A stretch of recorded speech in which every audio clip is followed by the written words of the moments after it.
Greetings, fellow ghouls, and thanks for stopping by on this snowy evening. It's been coming down for a few hours now, and I'd wager the roads outside Aberfoyle are nigh impassable.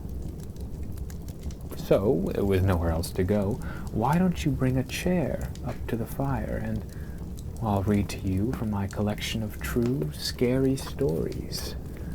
Maybe there's even a seasonally appropriate one in here. Ah, yes. This will do nicely.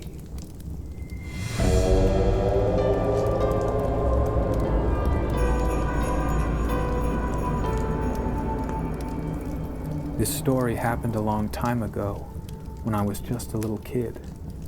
I was living with my mom, dad, and older sister in a small town in New Hampshire. It was Christmas time, and we were in the middle of perhaps my favorite tradition, getting our Christmas tree. We got all bundled up and packed into our station wagon. I remember it was freezing cold. We drove into town and headed to the nearby church, where they had set up their annual Christmas tree sale. You know, the kind where they have a bunch of trees on display with strings of glowing Christmas lights hung from above. Part of the reason why this was my favorite tradition was that my sister and I used to play tag among the trees. The rows and rows created a perfect place to run around and hide. Our parents knew that we'd love to do this, so when we pulled up in our station wagon that night, they let my sister and me out first, and we sprinted off. We played tag for a while, weaving through the Scotch pines and Douglas firs. To this day, the smell of a Christmas tree takes me instantly back to my childhood.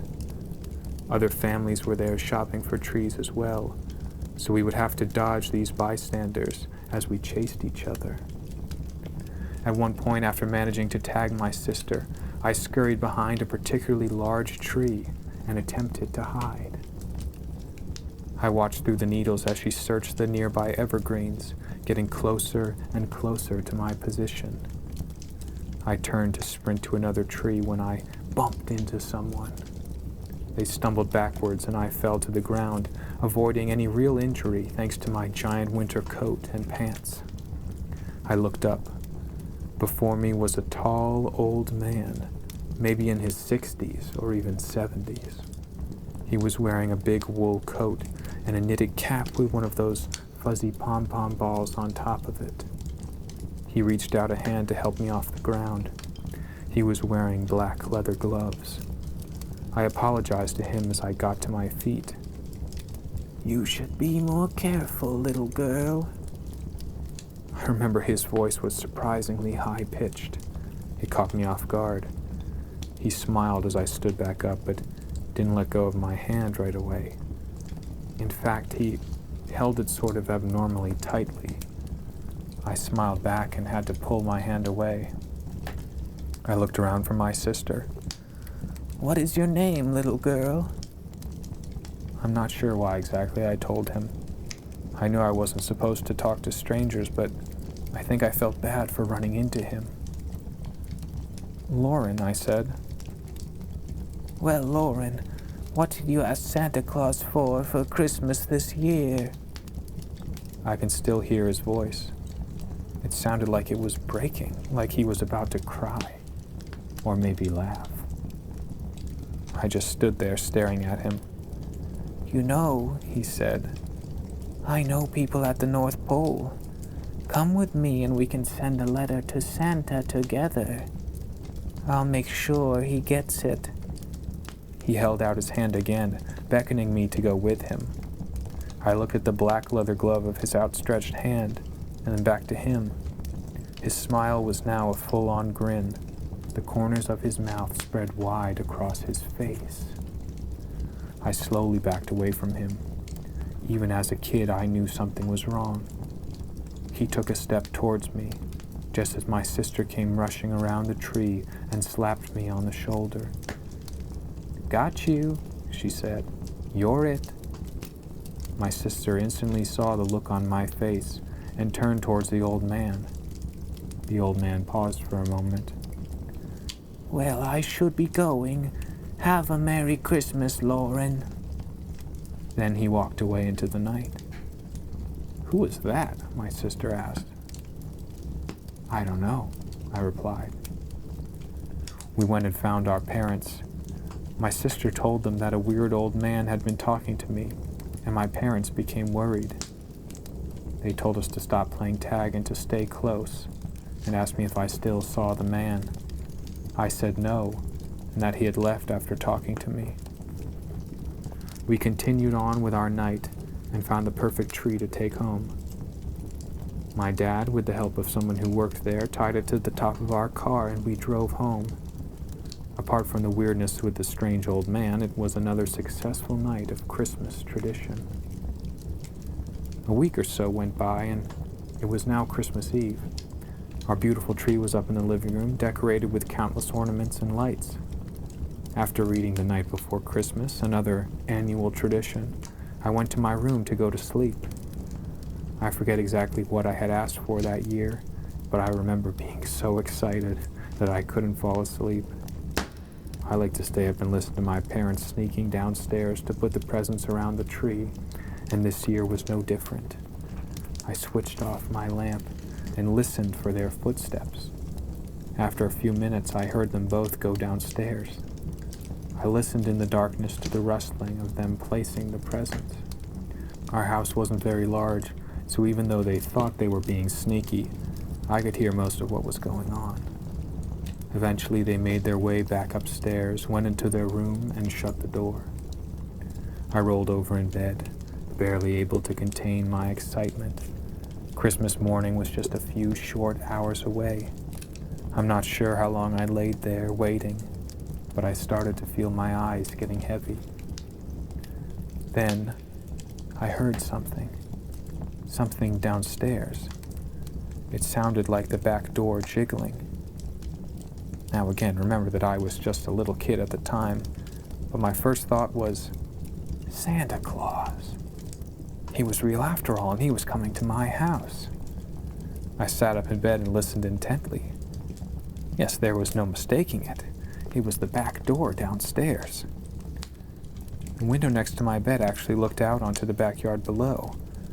I got out of bed and pressed my forehead against the cold glass, trying to look down at the patio and see the back door.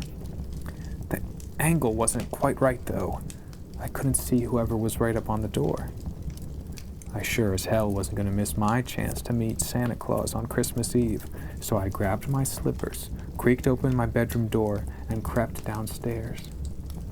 I tried to make as little noise as possible as I tiptoed down the stairs, taking care to skip the one creaky step about halfway.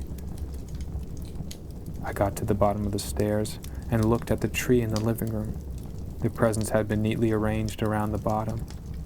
I wanted to stop to look at the tags, the ribbons, the pattern paper, but I continued on through the living room and into the back, sort of a dining area that led out to the patio and backyard. The sound of the door jostling continued. Why was Santa at the back door? Maybe we had left the flue closed and he couldn't use the chimney. I rounded the corner and peered into the darkness of the kitchen, where I could see the back door wiggling. Was this really happening? Was I really about to meet Santa? I walked up to the back door. I can still hear it rattling even now. I reached out to the doorknob, ready to twist open the lock. But suddenly I became concerned. If I opened the door for Santa, then he would know that I wasn't asleep. Wouldn't that get me on the naughty list? I could try and let him in, but then he might not give me any presents. I pulled back my hand. Well, perhaps I could try and just sneak a peek. When would I get the chance again to see Santa? I tiptoed over to the window next to the back door. The blinds were down, but I poked my fingers in between two of the blades, separating them and peering through. On the patio, up against the back door, was not a fat man in a red suit, but rather a tall, skinny man in a thick wool coat. I watched as he fiddled with the doorknob, his hands clad in black leather gloves. I quickly pulled my hand from the blinds and backed away from the window. It was the man from that night at the Christmas trees, trying to get into my house. I didn't know what to do. Instinctively, I reached out for the light switch next to me, which turned on the light on the back patio. This light cast a man's shadow against the back window, and I saw his silhouette. It was tall and skinny and had a hat on, with that fuzzy pom-pom on top. As soon as the light came on, he seemed to jump. Startled, he scurried away from the back door until his silhouette disappeared. I ran back up the stairs into my room and over to the window next to my bed. I looked out on the backyard, but he had already gotten past the patio, and I caught just a glimpse of him disappearing into the tree line behind the house. Anyhow, I remember telling my parents about it. I think they called the police, or at least filed some kind of report. Again, I was pretty young at the time and not exactly privy to how my parents responded. All I know is that I never saw the man again. It's a bit sad, though. Christmas time has always been my favorite time of year, but to this day, every time I smell a Christmas tree, I remember that tall old man trying to get me to come with him that night, and how he tried to break in on Christmas Eve to finish the job.